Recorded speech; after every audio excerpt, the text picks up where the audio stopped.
मनाली हिमाचल प्रदेश में situated India के top tourist destinations में से एक है।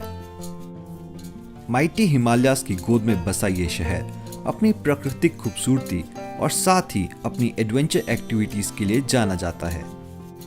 हर साल लाखों की तादाद में सैलानी यहाँ पहुँचते हैं और एक्सपीरियंस करते हैं यहाँ का रिच और ट्रेडिशनल कल्चर। तो अगर आप भी अपने नेक्स्ट हॉलीडेज के लिए मनाली का ट्रिप प्लान कर रहे हैं तो ये वीडियो आपके लिए काफ़ी हेल्पफुल होने वाली है, क्योंकि इस वीडियो में हम आपके साथ शेयर करेंगे 10 ऐसी जगहें जिन्हें आप मनाली आने पर कभी मिस नहीं कर सकते। लेकिन उससे पहले दोस्तों, अगर आप चैनल पे नए हैं तो इसे सब्सक्राइब करना नहीं भूलिएगा। सबसे पहली जगह जिसे आप मनाली आने पे कवर कर सकते हैं वो है द माइटी रोहतांग पास। मनाली से 61 किलोमीटर की दूरी पे स्थित ये माउंटेन पास कनेक्ट करता है कुल्लू डिस्ट्रिक्ट को लाहौल एंड स्पीति डिस्ट्रिक्ट से। जब अटल टनल नहीं बनी थी तब सिर्फ रोहतांग पास ही एकमात्र रास्ता होता था Lahaul and Spiti district enter करने के लिए। मई जून के महीने में जब पूरा भारत गर्मी से झुलस रहा होता है, उस वक्त आपको रोहतांग पास में 6-6 फुट ऊंची आइस वॉल्स देखने को मिल जाएगी और यही चीज रोहतांग पास को मनाली की टॉप टूरिस्ट प्लेसेस में शुमार करती है। और साथ ही मनाली से रोहतांग पास की कार ड्राइव को इंडिया की मोस्ट ब्यूटीफुल कार ड्राइव में सबसे ऊपर रखा जाता है। तो अगर आप भी मनाली का ट्रिप प्लान कर रहे हैं तो रोहतांग पास को हमेशा अपनी लिस्ट पे रखें। जोगनी वाटरफॉल्स मनाली में वशिष्ठ विलेज से 2 से 3 घंटे की ट्रैकिंग डिस्टेंस पे सिचुएटेड ये वाटरफॉल मनाली के मोस्ट ब्यूटीफुल वाटरफॉल्स में से एक है। इस जगह को और खास बनाता है एक ब्यूटीफुल ट्रैकिंग एक्सपीरियंस जो कि मनाली के डेंस देवदार ट्रीज से होकर गुजरता है। तो अगर आप भी मनाली का ट्रिप प्लान कर रहे हैं तो आपको एक दिन स्पेयर रखना होगा इस ब्यूटीफुल वाटरफॉल को एक्सप्लोर करने के लिए। एंड ट्रस्ट अस गाइस, अगर आप इस जगह को एक्सप्लोर किए बिना वापस चले जाते हैं तो आपका मनाली का ट्रिप इनकम्प्लीट माना जाएगा। तीसरे नंबर पे है द फेमस अटल टनल, जो कि मनाली से 28.5 किलोमीटर के डिस्टेंस पे सिचुएटेड है। अटल टनल की सबसे खास बात यह है कि ये दुनिया की सबसे लंबी टनल है जो कि 10,000 feet above the sea level पे सिचुएटेड है। अटल टनल की अप्रॉक्सीमेट लेंथ 9 किलोमीटर के आसपास है और ये कनेक्ट करती है कुल्लू डिस्ट्रिक्ट को लाहौल स्पीति डिस्ट्रिक्ट से, जहां पहले लाहौल स्पीति जाने के लिए आपको 5 से 6 घंटे का वक्त लग जाता था, अब वही सफर आप लगभग आधे घंटे में पूरा कर सकते हैं। अटल टनल एग्जाम्पल है एक मार्वलस इंजीनियरिंग का और इसे क्रॉस करना अपने आप में ही एक लाइफ टाइम एक्सपीरियंस है। और इस ब्यूटीफुल टनल को क्रॉस करने के बाद आप पहुंचते हैं the beautiful tourist village Sissu में, जहां पे आप हेलीकॉप्टर राइड्स और बोटिंग का मजा ले सकते हैं।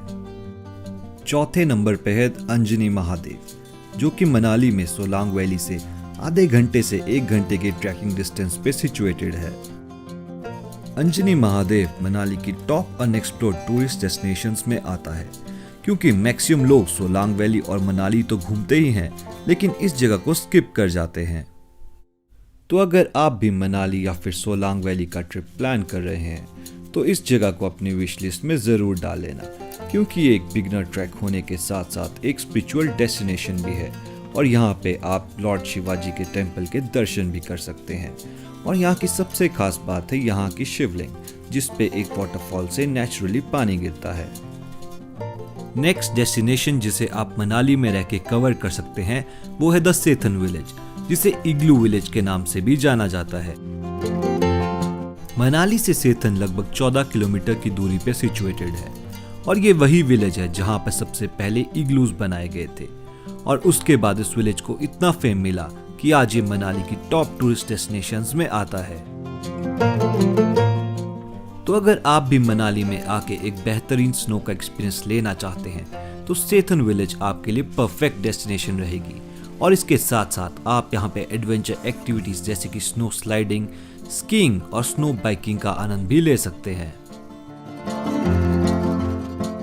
नेक्स्ट डेस्टिनेशन जिसे आप मनाली में रह के कवर कर सकते हैं वो है द फेमस ओल्ड मनाली।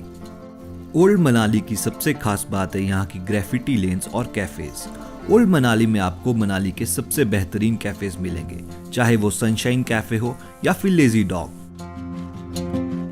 एक और जगह जिसे आप ओल्ड मनाली में कवर कर सकते हैं वो है the famous Manu temple. Manu temple Manali mall road से 3 किलोमीटर की दूरी पे स्थित है और आप ये डिस्टेंस लगभग वॉक करके आधे से 1 घंटे में आराम से कवर कर सकते हैं। एक और चीज जो आप लोगों को पता होनी चाहिए वो ये है कि मनाली का नाम भी मनु ऋषि जी के नाम पे पड़ा है और उन्होंने कई साल तक इसी जगह पे तपस्या भी की थी। तो अगर आप भी मनाली का ट्रिप प्लान कर रहे हैं तो ओल्ड मनाली और मनु टेम्पल आपको अपनी विश लिस्ट में जरूर डालना पड़ेगा, क्योंकि ये जगहें इतनी खूबसूरत हैं कि ये आपका दिल जरूर जीत लेंगी। नेक्स्ट डेस्टिनेशन जिसे आप मनाली में रह के कवर कर सकते हैं वो है the famous Solang valley. Solang valley Manali से लगभग 14 किलोमीटर की दूरी पे सिचुएटेड है और सोलांग वैली का हर मौसम में अपना ही एक नज़ारा होता है। जहां सर्दियों में ये आपको देगी एक वंडरफुल स्नोफॉल एक्सपीरियंस, वहीं गर्मियों में इसके लश ग्रीन पैस्चर्स एक अलग ही रूप में होते हैं। सोलांग वैली में आप बहुत सी एडवेंचर एक्टिविटीज का आनंद भी ले सकते हैं, जैसे कि पैराग्लाइडिंग, जॉर्बिंग, स्कीइंग और अगर सही मायनों में समझा जाए तो सोलांग वैली को मनाली की हार्ट बीट भी कहा जा सकता है। नेक्स्ट डेस्टिनेशन जिसे आप मनाली में रह के कवर कर सकते हैं वो है बरोड़ पारशा वाटरफॉल, जिसका नाम इसके आसपास बसे हुए 2 गांव के नाम पे रखा गया है। यह वाटरफॉल मनाली से 5 किलोमीटर के डिस्टेंस पे सिचुएटेड है और यहाँ पहुँचने के लिए आपको कन्याल रोड लेना होगा। बरोड़ पारशा वाटरफॉल को रिसेंटली इको टूरिज्म के अंडर हिमाचल सरकार और फॉरेस्ट डिपार्टमेंट ने डेवलप किया है। तो सबसे खास बात इस वाटरफॉल की यह है कि ज़्यादा लोग इसके बारे में नहीं जानते और अगर आप मनाली में एक अनएक्सप्लोर्ड सी जगह घूमना चाहते हैं तो पारशा वाटरफॉल आपके लिए परफेक्ट डेस्टिनेशन हो सकती है। नेक्स्ट डेस्टिनेशन जिसे आप मनाली की ट्रिप में कवर कर सकते हैं वो है द फेमस हडिम्बा टेम्पल, जो कि मनाली माल रोड से आधे से 1 घंटे की वॉक पे सिचुएटेड है। हडिम्बा टेम्पल वर्शिप प्लेस है गॉडेस हडिम्बा का और ये पगोड़ा शैली में बनाए गए हिमाचल के सबसे खूबसूरत मंदिरों में से एक है। हडिम्बा टेम्पल के बारे में हमें विस्तृत जानकारी दी यहाँ की पुजारी जी ने। ये माता हडिम्बा जी का स्थान है जी, ये तपोस्थली है माता हडिम्बा की। महाभारत काल में देवी ने यहाँ पे युद्ध के बाद इधर तप किया और तप त्याग से देवी रूप में आई है। तो ये जो स्थान है यहाँ पे माता जी के चरण दर्शन है, पिंडी दर्शन है और मूर्ति दर्शन भी है। तीनों रूप में यहाँ पे देवी के दर्शन है। बाकी जो युद्ध हुआ था, युद्ध के बाद देवी ने जब धर्म के लिए सब कुछ अपना त्याग दिया, अपना पुत्र अपना पौत्र सब कुछ जब दे दिया था, तो उसके बाद देवी ने यहाँ पे आके तप किया और तप त्याग से अपने शक्ति रूप में वापस आई है। उसके पश्चात देवी यहाँ पे शक्ति रूप में ही पूजी जाती है। उसके बाद से काली दुर्गा के स्वरूप में ही पूजा जाता है माता जी को। बाकी जो ये मंदिर है ये कुल्लू के राजा बहादुर सिंह जी द्वारा बनवाया गया 1553 में। तो गाइज ये थी मनाली की कुछ 10 खूबसूरत जगहें जिन्हें आप अपने नेक्स्ट ट्रिप पे कवर कर सकते हैं। लेकिन इसके अलावा भी कुछ जगहें हैं जैसे कि नगर पैलेस, जाना वाटरफॉल्स, वशिष्ठ विलेज, जिसे हम इस वीडियो में कवर नहीं कर पाए और हम कोशिश करेंगे कि अपकमिंग वीडियोस में उन जगहों को भी कवर करें। तो अगर आपको हमारा ये वीडियो अच्छा लगा है तो इसे लाइक और शेयर करना ना भूलिएगा और साथ ही हमें इंस्टाग्राम पे भी फॉलो कर लेना।